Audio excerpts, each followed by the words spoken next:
ओम श्री सद्गुरु परमात्मने नमः। श्री योग वशिष्ठ महारामायण उपशम प्रकरण सर्ग 18।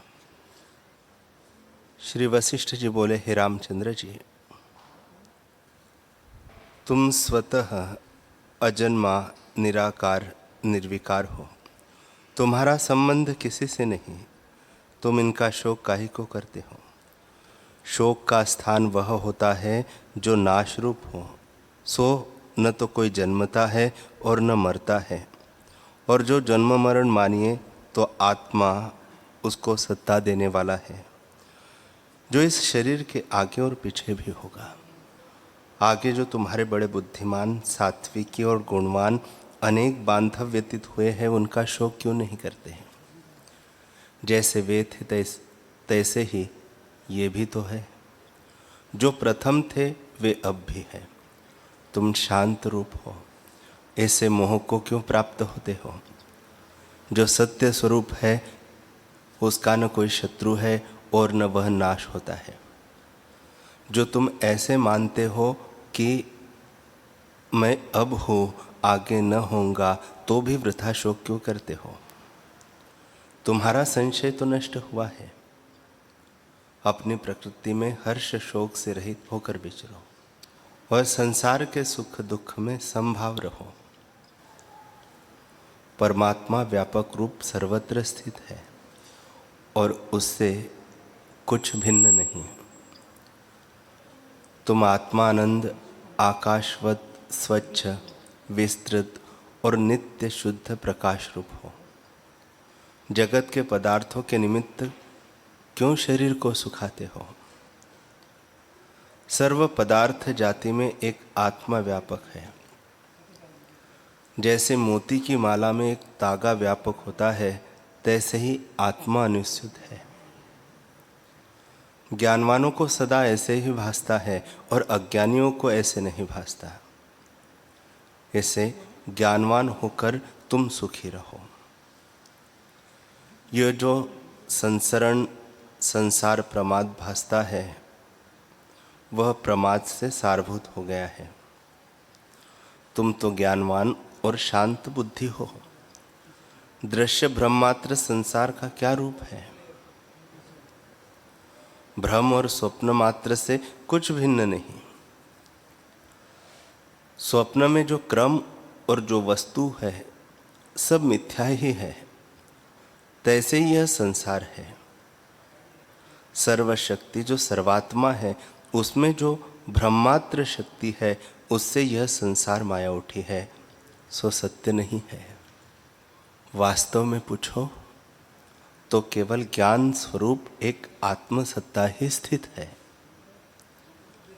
जैसे सूर्य प्रकाशता है तो उसको न किसी से विरोध है और न किसी से स्नेह है, तैसे ही वह सर्वरूप सर्वत्र सर्वदा सबका ईश्वर है। उस सत्ता का आभास संवेदन स्फूर्ति है और उससे नाना रूप जगत भासता है और भिन्न भिन्न रूप निरंतर ही उत्पन्न होते हैं। जैसे समुद्र में तरंग उपजते हैं, तैसे ही देहधारी जैसी वासना करता है उसके अनुसार जगत में उपजकर विचरता है और चक्र की नाई भ्रमता है। स्वर्ग में स्थित जीव नरक में जाते हैं और जो नरक में स्थित है स्वर्ग में जाते हैं। योनि से योन्यांतर और दीप से द्वीपांतर जाते हैं और अज्ञान से धैर्यवान कृपणता को प्राप्त होता है और कृपण धैर्य को प्राप्त होता है। इसी प्रकार भूत उछलते और गिरते हैं और अज्ञान से अनेक भ्रम को प्राप्त होते हैं। पर आत्मसत्ता एक रूप स्थित स्थिर स्वच्छ और अपने आप में अचल है और दुख भ्रम उसमें कोई नहीं। जैसे अग्नि में बर्फ का कणका नहीं पाया जाता, तैसे ही जो आत्मसत्ता में स्थित है उसको दुख क्लेश कोई नहीं होता। उसका हृदय जो शीतल रहता है सो आत्मसत्ता की बढ़ाई है। संसार की यही दशा है कि जो बड़े बड़े ऐश्वर्य से संपन्न दृष्टि आते थे वे कितने दिन पीछे नष्ट होते देखे हैं। तुम और मैं इत्यादि भावना आत्मा में मिथ्या भ्रम से भासती है। जैसे आकाश में दूसरा चंद्रमा भासता है तैसे ही ये बांधव है, ये अन्य है, यह मैं हूँ इत्यादि मिथ्या दृष्टि तुम्हारी अब नष्ट हुई है। संसार की जो विचार दृष्टि है जिससे जीव नष्ट होते हैं उसे मूल से काटकर तुम जगत में क्रिया करो। जैसे ज्ञानवान जीवन मुक्त संसार में विचरते हैं तैसे ही तुम विचरो। भार वाहक किनाई भ्रम में मत पड़ना। जहां नाश करने वाली वासना उठे वहां यह विचार करो कि यह पदार्थ मिथ्या है, तब वह वासना शांत हो जाएगी। यह बंध है, यह मोक्ष है, यह पदार्थ नित्य है इत्यादि गिनती लघु चित्त में उठती है, उदार चित्त में नहीं उठती। उदार चित्त जो ज्ञानवान पुरुष है उनके आचरण के विचारने से देह दृष्टि नष्ट हो जाएगी। ऐसे विचारो कि जहां मैं नहीं वह कोई पदार्थ नहीं, और ऐसा पदार्थ कोई नहीं जो मेरा नहीं। इस विचार से देह दृष्टि तुम्हारी नष्ट हो जाएगी। ऐसे ज्ञानवान पुरुष संसार के किसी पदार्थ से राग द्वेषवान नहीं होते, उद्वेगवान भी नहीं होते, और किसी पदार्थ के अभाव हुए आतुर भी नहीं होते। वे चिदाकाश रूप सबको सत्य और स्थित रूप देखते हैं। आकाश की नाई आत्मा को व्यापक देखते हैं और भाई बांधव भूत जात को अत्यंत असत्य रूप देखते हैं। नाना प्रकार के अनेक जन्मों में भ्रम से अनेक बांधव हो गए हैं। वास्तव में त्रिलोकी और बांधवों में भी बांधव वही है। श्री वशिष्ठ जी बोले, हे रामचंद्र जी, इस प्रसंग पर एक पुरातन इतिहास है जो बड़े भाई ने छोटे भाई से कहा है, उसे तुम सुनो। जम्बू द्वीप के किसी स्थान में महेंद्र नाम एक पर्वत है। वह कल्प वृक्ष था और उसकी छाया के नीचे देवता और किन्नर आकर विश्राम करते थे। उस पर्वत के बड़े शिखर बहुत ऊंचे थे और ब्रह्मलोक पर्यंत गए थे, जिन पर देवता सामवेद की ध्वनि करते थे।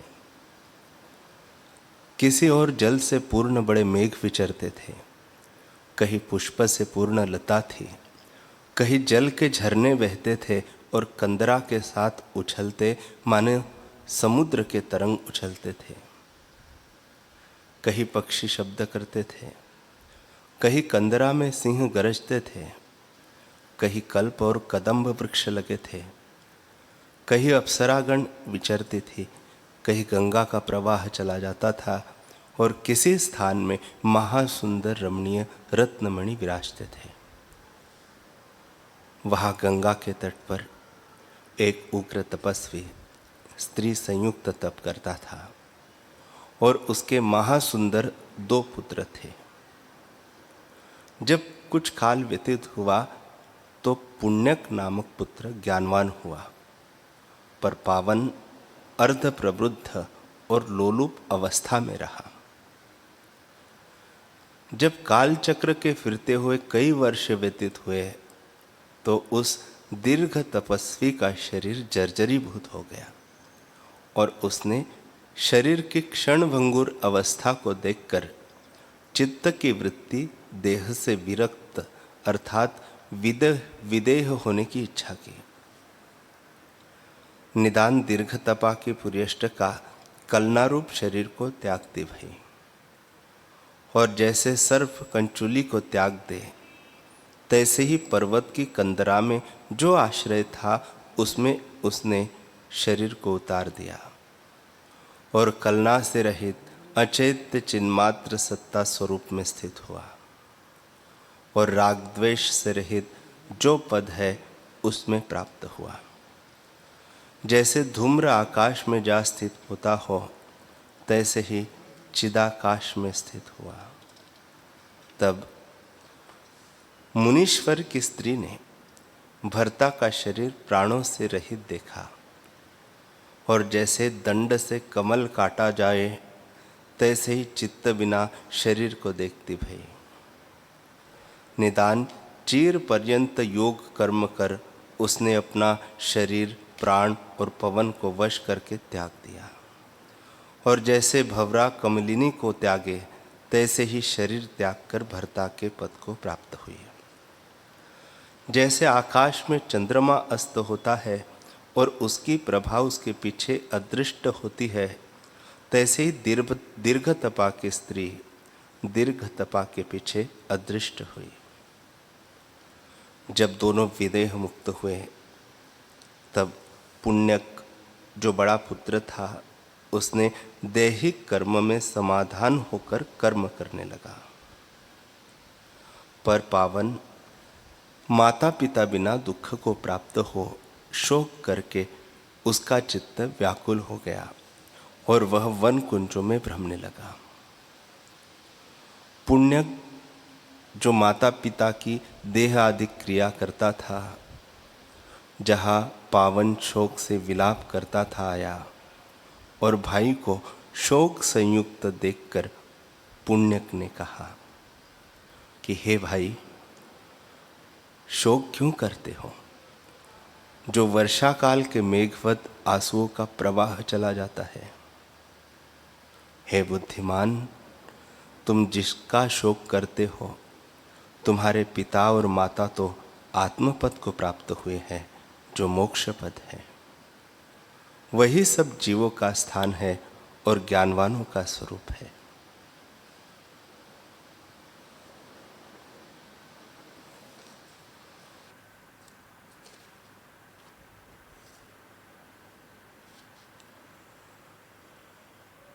हरि ओम।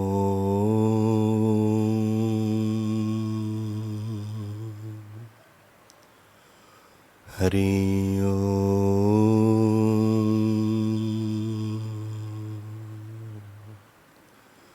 ओम। सहना भवतु सहनौ भुनक्तु सह वीर्यं करवावहै तेजस्विनावधीतमस्तु मा विद्विषावहै। ओम शांति शांति शांति। श्री सद्गुरुदेव भगवान की जय।